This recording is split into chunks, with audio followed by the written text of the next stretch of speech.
Yeah. It's like you know, you in the black community and a black man owns a liquor store and you know they keep coming back, but you know you can change this shit, but you going and I'm hot doing it. I'm the nicest doing it. So like, you know, I wanted to rap like Common Sense. I ain't rhyming like Common Sense. Exactly. Yeah. It's Common Sense. Exactly. All right, so we can go to the matchup. Biggie, Nas.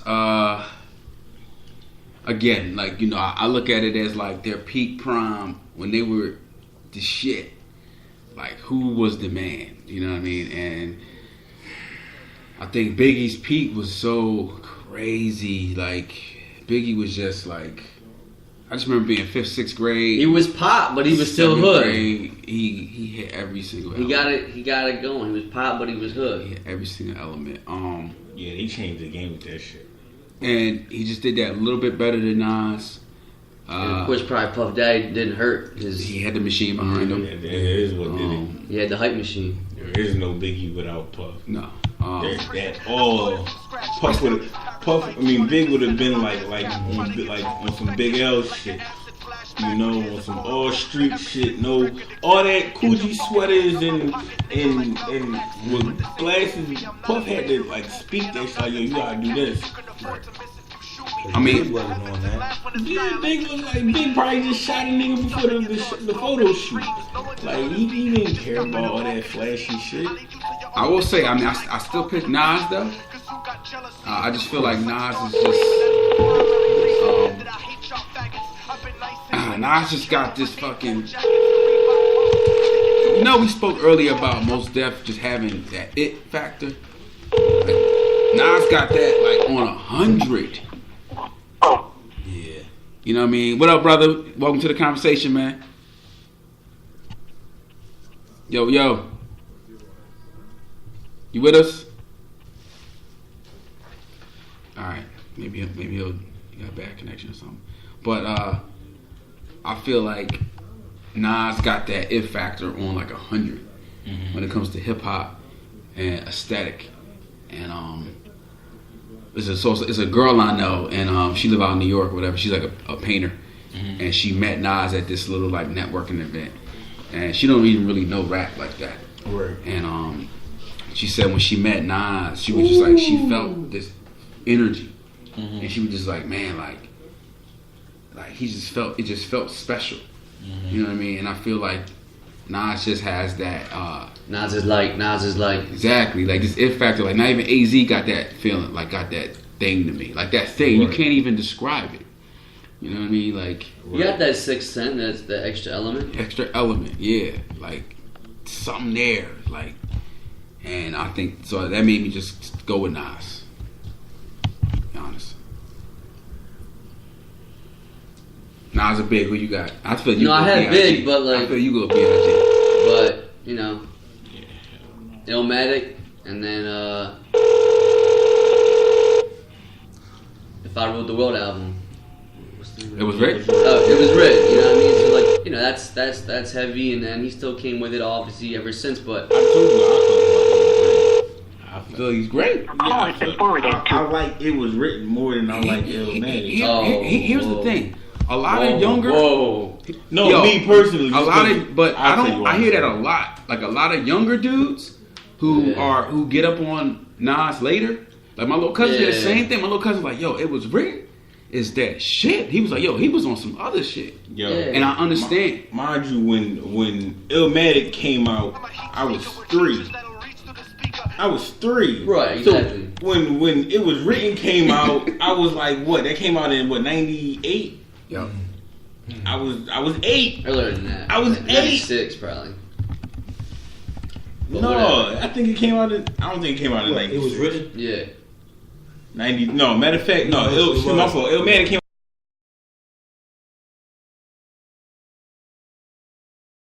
It Was Written came out maybe like 96, 97.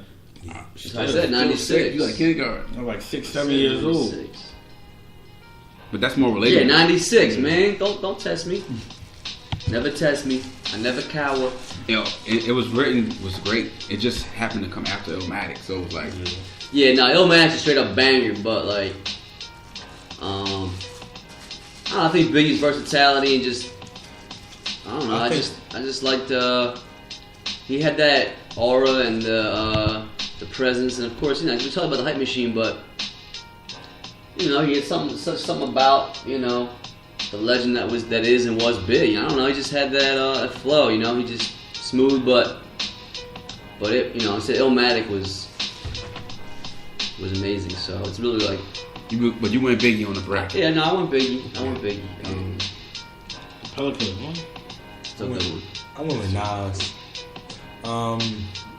Like I said, like what my young brother right here said, he was talking about, you know, the message. And you know, hip hop is about delivering the message. Well, somewhat of hip hop is about. Well, give me just not to interrupt you, but to interrupt you. Sky's the limit, real quick.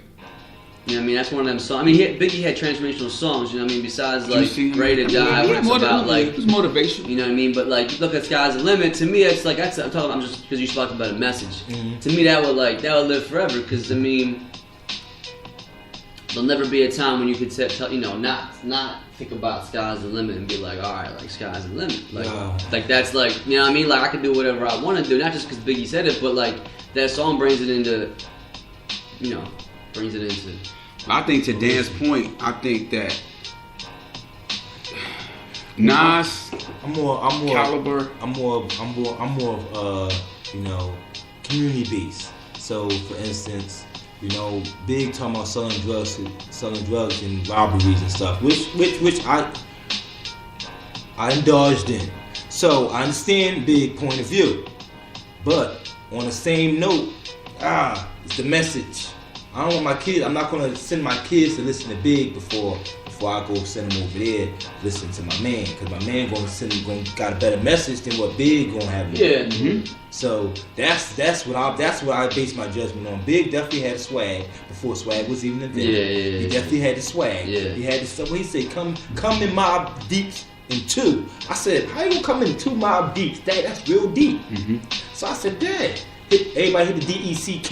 My flow, irresponsible, peace to Mateo. I said, hold on, what is he talking about? You know what I'm saying? And so Big is definitely that guy. He definitely had a flow. He definitely was doing things that lyrical ability. But you know, when the message come to play, I went with the message.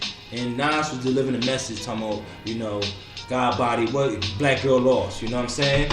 You know, that hit home with me, because I know a lot of black girls that was lost. Fuck that nigga, we about to go out here and get this money, you know. Mm-hmm. That's what's going on now. Mm-hmm. You know, so yeah, I would rather listen to Nas than Big. And then I gotta go with this one thing. Big definitely was off at a time, you know, he at an untimely death. Death was untimely. Right, he didn't have enough. Yeah, you know, he didn't have enough material to put out there for me to really say Nas and Big. Oh, you're right. You know, because Nas is definitely still out there, you know, with one mic. Whoo! One mic is the thing, you know what I'm saying? So, right. You know, but Big was definitely a guy, but we only go for 2 albums with Big. I won't count the third album, because the third album was like a mix, was like featured album, you know, it was a made up album. But the second one was a double album, so you can say it's 3 right there. The second one was definitely double. And Life After Death.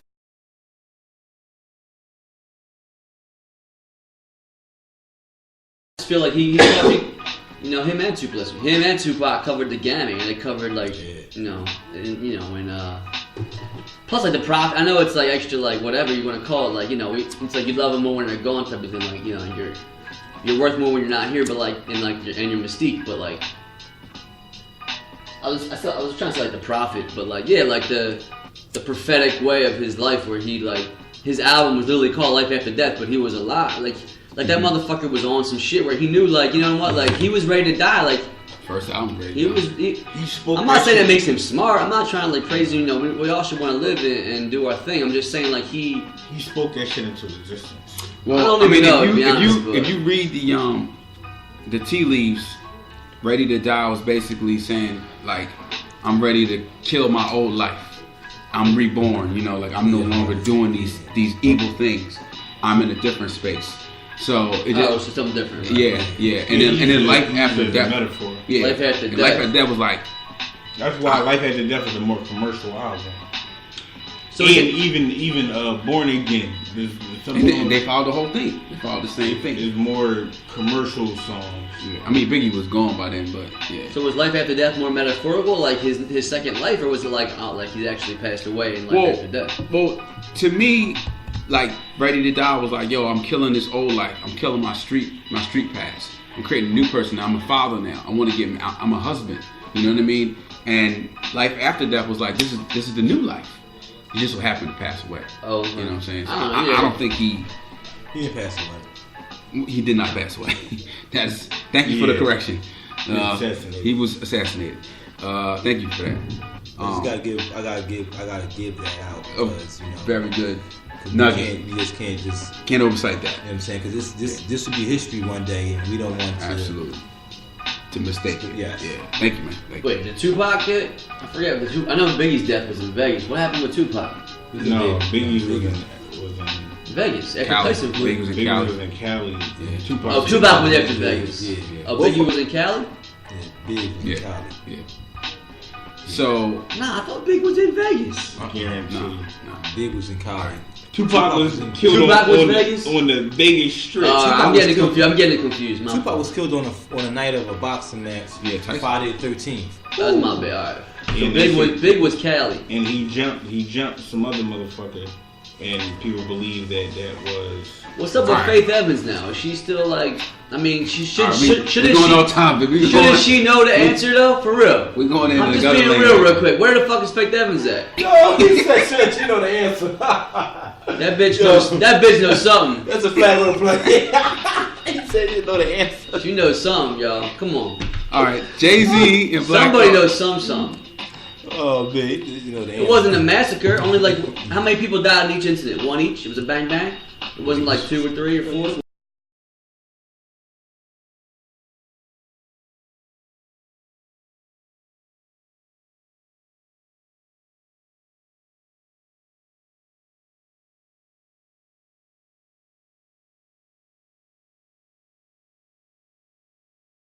So, right side of the board, left side of the board, however you're looking at it. We got Jay-Z matching up with Black Thought in the final four.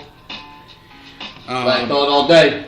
To be honest with you, I had Ghostface and Rakim in this particular matchup. Ghostface and Rakim. Damn, And yeah, then it's crazy how and then that. I picked Rakim. So if I'm going with what's going on right now, I would have to go with I think we should. Black Thought. I think we should define before we move ahead as a podcast group here. Is that we should define and it could be individually defined, but like lyricism, longevity, define impact. like your definition of an MC. You know what I mean? Like that's where this thing gets tricky because like MC was a rapper, is a leader of maybe a group. Lyricism, or, you know what I longevity, mean? Like, impact. Them three things.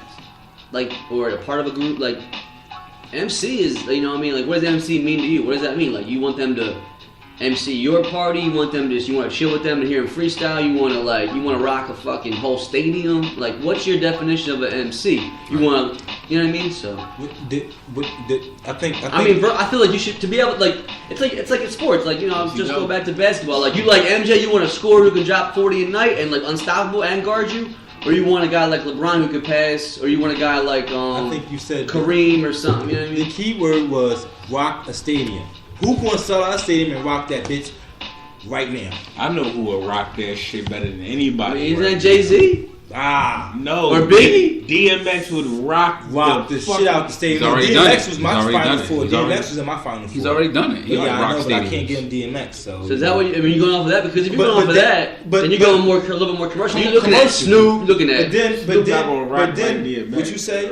no. Versatility, longevity. Listen to the songs DMX got. Impact. So, If so Party you gotta Up put coming all those somewhere. in the play. I probably would go. I mean, for me, as Jay-Z, then. Longevity. Like Black Thought to me is more like lyricist, more like skill, Yeah. more like mindful, more just like raw, and more like. I take my girl to go see the Roots. That's the MC. I Like wouldn't Black take my Thought's girl to MC, go but see, like Jay-Z got DMX. like the It's two production different kind of to shows. like blow it up and like. So, just, here's a question for Jay-Z's you. playing at Lincoln. I know it's Beyonce too, but All right. playing Lincoln Financial Field. That's 70,000. Here's a question for you. That's If- 70,000. Here's a question for you. You put Jay-Z and I'm not- Black Thought in a room.